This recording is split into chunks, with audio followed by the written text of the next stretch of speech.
How's it going, everyone? My name is Derek Afasi. I'm the owner of Afasi Financial Group and RetireSharp.com. Today's topic, I want to discuss with you a TSP full withdrawal and do a thorough review on that and show you guys what typically the problems are when someone's thinking of taking all of their TSP monies out, whether they've hit an attained age or they severed employment, and then what's the solution of kind of looking at it like a perfect puzzle piece and correlating the full withdrawal to individual goals and kind of segmenting them out properly dependent upon your individual situation. So essentially what happens is an individual might be working for a federal agency, and they're working for X amount of years. They hit their 60s and then they say, you know what, I want to retire. I'm basically going to call it quits. So after X amount of years of service, that might determine how much pension income that they're receiving. So that's a set income stream, a guaranteed income source to the federal government of providing them lifetime income in retirement. So let's say if somebody's working and then all of a sudden they retire at age 65 and then they trigger their pension income, well, that's going to be a specific dollar amount. They may or may not be offered an additional Social Security supplement, depending upon which sort of worker they were, how long ago did they set up with the federal agency. But ultimately, you have a secondary income source known as Social Security that might get triggered at a full retirement age around 67, or if they want to take it a little bit earlier, right around 65 as well. So these are two main income sources. Well, this third aspect is something known as a Thrift Savings Plan, which acts like as a 401k, but it's specifically for federal employees. So what was happening with this TSP was an individual was working, they were getting paid specific dollar amount, and the employer, the federal agency, is saying, well, we'll give you a type of savings account, a type of retirement savings account that you could place your dollars into. And so kind of think of that as a bucket, and we're going to link this bucket directly to, different mutual funds available, such as, the C fund or target date fund or something like that, something along those lines that are going to also add additional interest if the stock market is doing well. So what happens is this individual, let's say if they're making $100,000 in a given year and they say, okay, I want to put 5% away for my TSP, well, then we understand that $5,000 is going to go to that contribution. Let's say if the Thrift Savings Plan is giving a match of 5%, that's just a hypothetical example, well, then that says is the $5,000 that the individual put in, the $5,000 that the federal agency put in equals $10,000 of a contribution for that year. So this individual could keep stacking up more and more of those contributions into that bucket, and ultimately that's supposed to grow the the Thrift Savings Plan bucket. The problem that lies is this interest credit. What determines whether this is going to be a positive interest credit or negative interest credit? Is dependent upon what sort of funding options that individual chose that's linked to this bucket. So when the market was doing fantastic in the 90s to 2000, you were seeing, or 1980s through 2000, you were seeing fantastic growth into these thrift savings plans because it was tied to the stock market. Stock market was doing great, and therefore they were adding contributions. There was a match into that bucket, and then you had a positive interest credit that was further compounding that bucket. Well, you also have hiccups in specific years, and you have downward volatility, you have downward market losses, hence 2008, where you had average portfolios that lost from anywhere 30% all the way to 57% with these types of buckets in just 1 year. So it didn't matter how well or how much this person was saving throughout their entire working years. If they're going and let's say they threw $200,000 total into this bucket throughout the course of that time frame, their account grew to $500,000. But then in 2008, there was, a 30%, a 50% drop. They're losing half of that portfolio. They're losing $200,000, $300,000 all in 1 year, which now they're entering the year, $250,000, $300,000.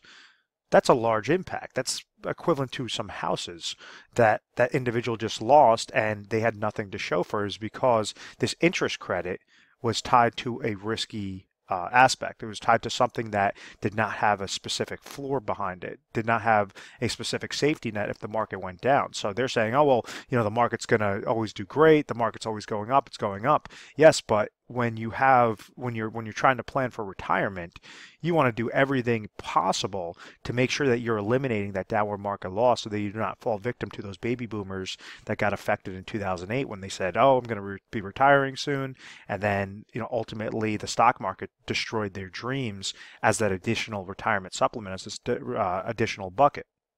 So let me clear off the screen real quick. So when we look at that TSP as a bucket and that individual situation, let's say they're 65 and they want to call it quits, they want to retire. Well, we understand at age 65 they're going to be receiving pension income, they're going to be possibly receiving Social Security income, and then you have this thrift savings plan that they could leverage that as an additional income source to suffice whatever their specific expenses are, from your age 65 all the way to the rest of their life, to the day that they pass away. And then also, depend upon their spouse's life as well. Usually individuals want to be covered on joint lives. So there's different ways on how they could leverage this TSP account. And I wanted to talk about the little tidbit regarding that interest credit, because that's so vital to understand whether or not it makes sense to take a full TSP, a full withdrawal, meaning use a form TSP 70, and you rolling those over, rather than take the full withdrawal. When people hear the word withdrawal, they just think, I'm going to take a withdrawal and throw it into my checking account. No, you want to take the full withdrawal and place them into specifically designed IRA contracts that serve a purpose, dependent upon that individual's goal. So what I mean by that is, if we have this individual that is age 65, and let's say that they retire, their pension income is coming to them, and let's say that's $30,000. Their Social Security income, they trigger that early, that's another $30,000. But they have a need of $70,000 of expenses from ages 65 all the way into retirement. Well, then that tells us that they have a gap of what? $10,000. Really simple. Let me clear up the screen. I don't want it to look too messy. And let's say that they have an additional, so I just kind of moved all the variables up top. Let's say in their TSP bucket, this is sitting at another $400,000. So they could go and say, okay, I'm going to just leave my money in the TSP. I'm just going to constantly risk it in those funding options that I have available for myself, and just kind of let it ride and just skim off the top, pull off of those monies. The problem with that is the funding options are very limited, and they're usually very crappy funds. Yes, they're inexpensive, but the reason why they're inexpensive is because they're very crappy, meaning that when the market takes a hit, these accounts usually take a very large hit depending upon what they're invested in. When the market goes up, yes, they're going to be receiving gains, but ultimately when it comes to retirement income or retirement planning, an individual wants to have that security, or majority of individuals want to have that peace of mind that if the market goes down, they're unaffected and their plan is unaffected, or if the market goes up, they want to make sure that they're in the best possible choice available. So rather than the 5 to 12 different funding options that a typical TSP is going to be offering at a given time, they could go and take this TSP monies and roll it over into a specifically designed IRA contract. So if you're looking mainly as a growth strategy, well, all we're doing is taking it, rolling over to an IRA with better options. It's just a slight tweak. Instead of 5 to 12 different funding options, mutual funds, ETFs, stocks, bonds, now we have 3,000 plus different choices, and we could customize it directly to your exact situation. But if we take a step back, we understand that there's a need there of $70,000. These individuals, or this individual, is receiving $60,000 of lifetime income. So we need to at least take care of that need, that gap of $10,000, as quick as possible. So out of this $400,000, maybe that what might suffice that specific goal would be a rollover into IRA number 1, which is set up into a hybrid annuity, an annuity that gives you an income rider, so you still have full control of your monies in case you ever came into an oh my gosh moment. So what this does is, let's say that calculation comes back that you need to put in $100,000 into an IRA hybrid annuity, and then you're going to trigger immediate income from that, and let's say that's going to suffice that $10,000 goal. Well, that'll be the first IRA. The second aspect that I said there's 3 things that every individual wants to make sure that they're covered, for retirement, whether they're currently retired or planning for retirement and how to stay retired forever. The first thing is income sources. They need to have sufficient amount of income, because if not, then they have to go back to work, or they have to significantly reduce their livelihood and really struggle with, deciding whether to have a steak that night or eat tuna fish that night. Something that they have to make these choices. So the very first one is income sources. You want to make sure that the income source is covered, that you're receiving all these little guaranteed lifetime income streams any which way you can. You don't need to maximize it. Like a lot of advisors try to tell somebody, oh, you have 400,000, throw that into an annuity and you'll have all this income and you never have to worry about it. No, you want to customize it exactly to the least amount and only as much as necessary. So in this case, we understand that there's a $10,000 gap. Well, a $100,000 IRA contract that has a lifetime income rider is going to produce us $10,000. And this is just a hypothetical example. The second aspect is emergency funds. We want to make sure if an oh my gosh moment occurs that there's some monies that we could pull from it. The IRA annuity contract, that specific purpose is set up for income. Yes, you could still access your monies. Yes, you could still have certain get out options, but you do not want to commingle those funds. You do not want to try to utilize a income bucket for something that you're going to be pulling monies from at a very sporadic basis. You have to set them up like a specific lane. Each one has their own specific lane. So what this emergency fund will do is we understand we want to have 6 to 12 months of expenses covered. So maybe we add another $50,000 that's going to be in an IRA money market account. So that takes care of step number 2. And then the third step, which a lot of advisors don't talk about, is inflationary needs. Yes, you might have $70,000 of income needs right now, but out of that $70,000, maybe $50,000 are fixed expenses, $20,000 are inflationary expenses. So that means each year, the cost of goods and services are going to be increasing by roughly anywhere between 2 to 4% is the rule of thumb for inflation. So we need to make sure that we are combating that inflation. We're protecting your specific retirement plan from that inflation. So you could have this segmented into a couple of different IRA contracts. You could have an IRA contract set up specifically for growth to make sure that you're having the highest quality funds at the cheapest possible price, and something that's very liquid, and just kind of set that up into one IRA. You could have an IRA annuity that is set up on like a laddering strategy, so that's going to trigger every couple of years to give you more guaranteed lifetime income. And then you also have an IRA that kind of works more as like a tactical management or a passive management strategy, but it's just going to be overall better bucket. Why would you leave your dollars in the TSP where you're only really susceptible to these 5 to 12, 5 to 15 different funding options that are typically garbage options, as opposed to actually creating a plan and realize that you have that opportunity to have that complete peace of mind, that complete confidence in retirement when you set up this TSP full withdrawal the right way. So it's not a withdrawal. The only thing that's happening when I say full withdrawal is you could take this $400,000 out and segment it out properly. So maybe out of this inflation need, maybe another 100,000 is going into the IRA annuity contract for the inflation annuity contract, and then you have, so that's 250,000. Then you have another 150,000 that's going into a brokerage account with with a Fidelity, TD Ameritrade, or Charles Schwab, et cetera, et cetera. So. And then this is going to hit your 3 different criteria to make sure that you could retire with confidence. So once again, we understand when someone severs employment, they have access to do a full TSP withdrawal.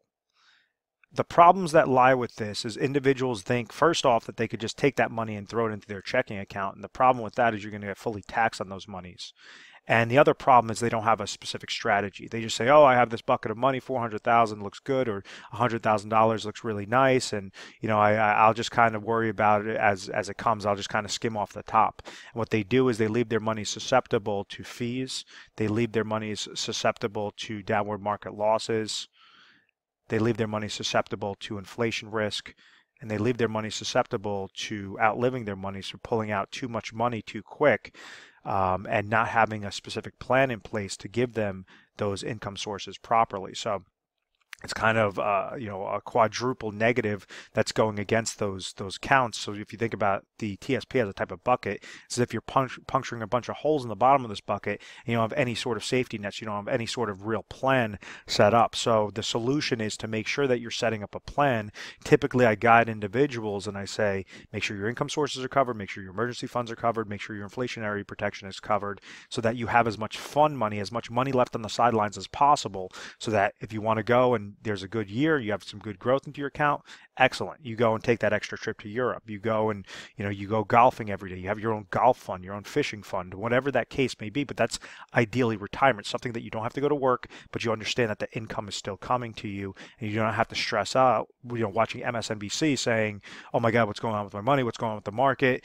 And have that panic, have that worry. And the reason why I talk about that so confidently, because that's majority of the conversations that call into our office is individuals that just say, I don't know, I didn't realize that I don't really have a plan. I saw this video either on YouTube or I listened to a radio show or whatever that case may be. And time again, what we're trying to do is just saying, very slight tweaks could have a very large impact on your specific plan. But with retirement, you only have one chance to get things done correctly. With family members I've had in the past, generations ago, decades ago, they've completely outlived their retirement incomes and they had to go back to work in their 70s. It's just, obviously it happens all over, and it's because individuals are not properly educated on how to plan for these types of benefits and making sure that they're segmenting their dollars properly. So if you found value in this video and you want to talk to a specialist and really look at your situation, and we'll look underneath the hood, ask you some questions, simply call into our 1-800 number. It's 1-800-566-1002. We're available 24 hours a day, 7 days a week. And what you can expect when calling in is you're going to talk to an assistant. You're going to tell them exactly the topic or the video that you saw. And you say, I want to speak to a specialist. So then that assistant's going to go and patch you over to whatever that specialist is available. And they're just going to ask you a question. They're going to ask you a couple of questions. It's going to be very casual conversation, and we're going to try to educate you. So we try to educate you guys through PDFs, through personalized videos, different things to make sure that you're acclimated with the process. There are some times that we say, listen, stay exactly put. There's no reason to change anything. Or there might be some times that we say, yes, you might want to utilize that form TSP 70, make sure that it's spliced up into these 4 different IRA contracts, or 1 IRA, or 2 different IRA contracts, whatever is going to correlate to your exact goal. So this is where I really disagree with a lot of the seminar marketing on either TSP plans or planning in general, is because if you have 50 heads at a seminar and this individual is going off of one strategy, one product line, the odds that all 50 of those individuals have that same need is slim to none. So everything has to be personalized, and this is why we try to make sure we're available to you guys 24 hours a day, 7 days a week. We're A+ rated on the Better Business Bureau. We are an accredited business through them.